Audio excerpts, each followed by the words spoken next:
আপনার এই 40 ঊর্ধ্ব বয়স বা 40 বছর বয়সে সেটা আপনাকে অনেকগুলো রোগ থেকে রক্ষা করবে।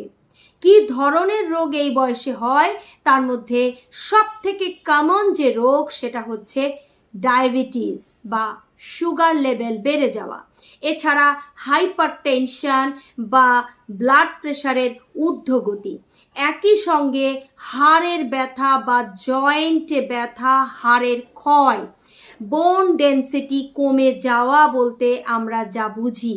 এবং এর থেকে আরও কিছু রোগ হয় যেমন কনস্টিপেশন, গ্যাস্ট্রাইটিস, অ্যাসিডিটি, রাতের ঘুম না হওয়া, ক্ষুধামন্দা, আবার কারো কারো ক্ষেত্রে অ্যাংজাইটি, সেখান থেকে ডিপ্রেশন এবং সেখান থেকে বেশি খাওয়া এবং শরীরে অস্বাভাবিক স্থূলতা বা শরীর মোটা হয়ে যাওয়া। এই সব কিছু বলতে গেলে একটা কমন ফ্যাক্ট আমাদের এই 40 ঊর্ধ্ব বয়সে। তো তা থেকে এই হেলথ বেনিফিটের ড্রিঙ্ক আপনাকে কিভাবে বাঁচাবে, এই সব কিছু নিয়ে আজকের ভিডিওটি। কথা বলছি আমি শ্রাবণী প্রামাণিক, একজন সার্টিফাইড আয়ুর্বেদ চিকিৎসক। আর যে রেমেডিটির কথা বলছি এটাও কিন্তু 100% ন্যাচারাল। বলতে পারেন আয়ুর্বেদেরই একটা পার্ট আছে যেখানে এই ধরনের ঘরোয়া রেমেডিগুলো নিয়ে কাজ করা হয় বা খুব সহজেই মানুষের উপকারের কথা চিন্তা করা হয়। সেই দিক থেকেই আজকের এই হেলথ বেনিফিটের ড্রিঙ্কটি তৈরি করার বিষয় আপনাদের জানাচ্ছি। এই ড্রিঙ্কটি তৈরি করতে আমি উপাদান নেব মাত্র চারটি উপাদান। এর মধ্যে মূল উপাদান বা প্রথম যে উপাদানটা আপনি সংগ্রহ করবেন সেটা হচ্ছে ঢ্যাঁড়স বা ভেন্ডি। এটা আপনাকে অবশ্যই জোগাড় করতে হবে। ঢ্যাঁড়স আমরা কেন নেব? কারণ এই ঢ্যাঁড়সের মধ্যে কিন্তু প্রতি 100 গ্রামে 295 মিলিগ্রাম পটাশিয়াম। বুঝতে পারছেন?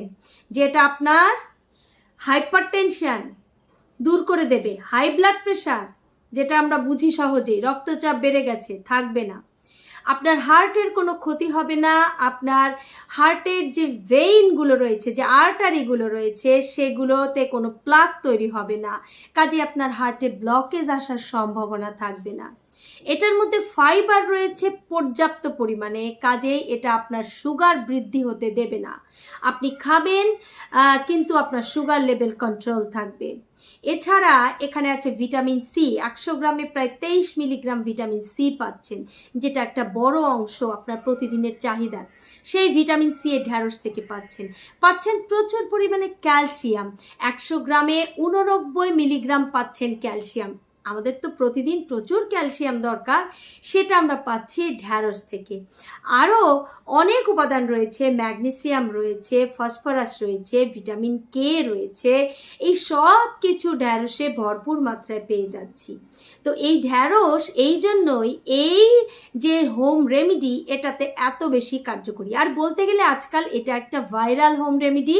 আপনি এটা খেয়ে দেখলে বুঝতে পারবেন যে এটা কেন এত করে আমি বলছি। ঠিক আছে, তো এটা আমরা উপাদানগুলো জেনে নিয়েছি। এবার আমরা একটু স্পেসিফিক যদি বলি যে কি কি কাজ করবে, বলেই কিন্তু ফেলেছি।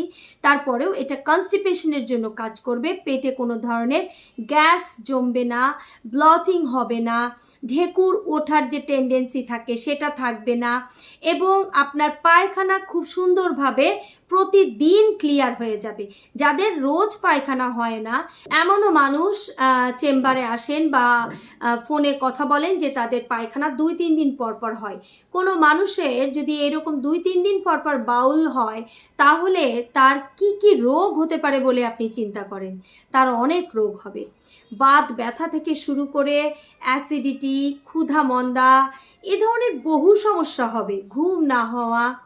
আয়ুর্বেদ বলছে 80 প্রকার রোগ হবে আপনার এই যদি আপনার পায়খানা পরিষ্কার না হয় এবং আপনার যদি বাতা ইমব্যালেন্স হয়ে যায়। এই টার্মের সঙ্গে যারা পরিচিত তারা খুব সহজেই বুঝবেন, যারা বুঝবেন না তারা কমেন্ট করতে পারেন, আমি কমেন্টে উত্তর দেব আশা করি। তো এই যে ব্যাপারগুলি, আপনারা ঢ্যাঁড়স খেলে এই সমস্যা থাকছে না। অন্যদিকে বলেইছি যাদের সুগার রয়েছে এটা তাদের জন্য একটা চরম বেনিফিটেড একটা হেলথ ড্রিঙ্কস। সুগার আপনার কন্ট্রোলে আসবে। এবং একই সঙ্গে যাদের হাড়ের ব্যথা, জয়েন্টের ব্যথা আছে তারা এটা অবশ্যই খাবেন। আপনাদের যাদের বোন ডেন্সিটি কমে গেছে, একটুতেই হাড়ের ব্যথা হয়, একটুতেই মনে হয় যে হাড়ে শব্দ হচ্ছে, উঠতে বসতে গেলে কট করে একটা আওয়াজ হচ্ছে, ক্যালসিয়ামের অভাব, অবশ্যই আপনি ঢ্যাঁড়সটাকে প্রতিদিনের সঙ্গী করে নিন, আপনি অবশ্যই বেনিফিটেড হবেন। এই যে প্রথম একটা ইনগ্রেডিয়েন্টস ঢ্যাঁড়স, এবার আমরা দ্বিতীয় ইনগ্রেডিয়েন্টসে চলে যাব, সেটা হচ্ছে ফ্লেক্স সিড, বাংলায় তিসি বীজ। তিসি বীজ নিশ্চয়ই সকলেই চেনেন, না চেনার কোনো কারণ নেই, ছবিতে দেখুন স্পষ্টভাবে বুঝতে পারবেন এই তিসি বীজ যে কোনো মুদি দোকানে পাবেন। কারণ না ভিডিও বানালে অনেকেই জিজ্ঞেস করেন এটা কোথায় পাবো, কি পাবো, এই জন্যই বলে দিলাম মুদি দোকানে তিসি বীজের খোঁজ করলে পেয়ে যাবেন। এই ফ্লেক্স সিড বর্তমানে সবার কাছেই অত্যন্ত ভাইরাল একটা হার্বস, প্রত্যেকেই নিজের ত্বক চুল সুন্দর করতে এর ব্যবহার করছেন, এমনকি এটা খেয়ে অনেকে সুস্থ আছেন। এটা আপনার থাইরয়েড হরমোনকে ব্যালেন্স করে, আপনার ইস্ট্রোজেন প্রজেস্টেরন লেভেলকে সঠিক রাখে, মহিলাদের জন্য ভীষণ উপকারী। এছাড়া এটা চুল পড়া বন্ধ করে, কনস্টিপেশন চিরতরে দূর করে, এটা হাড়ের ব্যথা জয়েন্টের ব্যথা দূর করে, গ্যাস অ্যাসিডিটি বদহজম হবে না, এবং এই তিসি বীজ যারা নিয়ম করে খাবেন তাদের কিন্তু কখনো দাঁতের ব্যথা বা স্কিনের কোনো সমস্যা, এই ধরনের কোনো সমস্যা থাকবে না, প্রচুর পরিমাণে অ্যান্টিঅক্সিডেন্ট রয়েছে। কিন্তু তিসি বীজ ব্যবহারের একটা নিয়ম আছে যেটা আপনাকে অবশ্যই মানতে হবে, সেটা হলো যে আপনি তিসি বীজ কখনো কাঁচা সরাসরি ব্যবহার করতে পারবেন না, কারণ এর ওপরে একটা লেয়ার থাকে যেটা অ্যান্টি নিউট্রিশন লেয়ার, অর্থাৎ এটা যে এই তিসি বীজের যে নিউট্রিশন এটা আমাদের বডিতে শোষণ হতে বাধা দিবে। কাজেই তিসি বীজটা সবসময় হালকা করে ভেজে নিতে হবে, একটু ড্রাই রোস্ট করা যাকে বলে সেটা করে নেবেন। এবারে ড্রাই রোস্ট তিসি বীজ আপনি পাউডার করে নেবেন। এর পরবর্তী যে উপাদানটি লাগছে এটা হচ্ছে হলুদ। আপনি চাইলে কাঁচা হলুদ ব্যবহার করতে পারেন, আপনি চাইলে হলুদের ভালো মানের পাউডার ব্যবহার করতে পারেন। কেন? হলুদ হচ্ছে আয়ুর্বেদের 1 নম্বর অ্যান্টিবায়োটিক প্রোডাক্ট।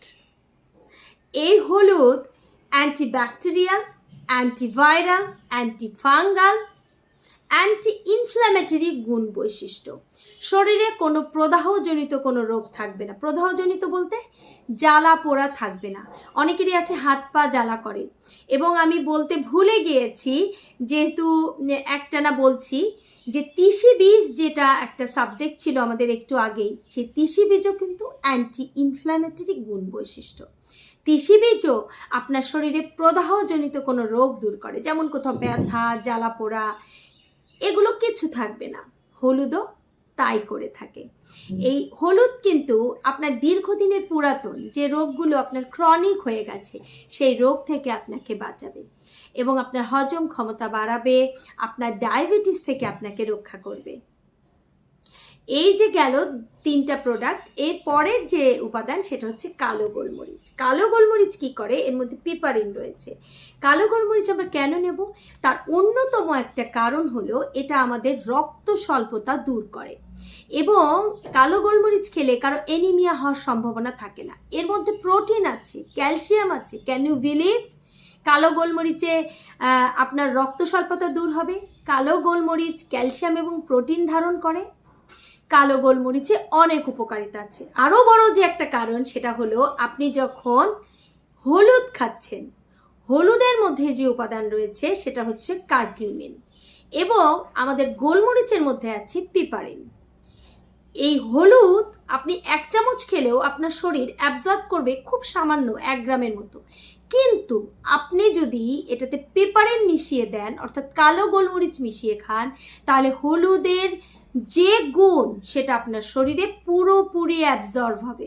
অর্থাৎ আমরা যারা হলুদ খাই আমাদের সুস্থতার জন্য, আমরা যদি কালো গোলমরিচ বা পিপারিন দিয়ে না খাই, এই হলুদ কিন্তু আমাদের বডি অ্যাবজর্ব করতে পারবে না, শোষণ করতে পারবে না। বুঝতে পেরেছেন? এবার এই 4টা উপাদান আমরা নিয়ে নিচ্ছি। আমরা প্রথমে নেব ঢ্যাঁড়সটা। কি উপায় নেব? ঢ্যাঁড়সটাকে প্রথমে আমরা ছোট ছোট টুকরো করে কেটে নেব এবং পরিষ্কার করে অবশ্যই তার আগে ধুয়ে নিতে হবে। পরিষ্কার ঢ্যাঁড়স ছোট ছোট টুকরো করে কেটে নেব এবং এটাকে একটা গ্লাসের মধ্যে রাখবো, কাচের একটা গ্লাসে রাখবো। এরপরে এর মধ্যে আমরা দিয়ে দেব ফুল অফ ওয়াটার, অর্থাৎ এটাকে আমরা পানি দ্বারা পূর্ণ করে দেব। গরম পানি দেব বা হট ওয়াটার দেব। এর মধ্যে আমরা দেব যে ড্রাই রোস্ট করে রাখা তিসি দিয়ে যে পাউডারটা আমরা তৈরি করেছি, সেই পাউডার দিয়ে দেব 1 চামচ। এর মধ্যে আমরা হলুদের রস যদি দেই তাহলে 1 টেবিল চামচ, যদি পাউডার দেই তাহলে হাফ চা চামচ। এবার আমরা গোলমরিচের গুঁড়ো দেব 6 থেকে 7টি গোলমরিচ ইনস্ট্যান্ট গুঁড়ো করে দেব, যাতে এর গুণাগুণ সম্পূর্ণ থাকে। এবারে এটাকে জাস্ট ঢেকে সারা রাতের জন্য রেখে দেব।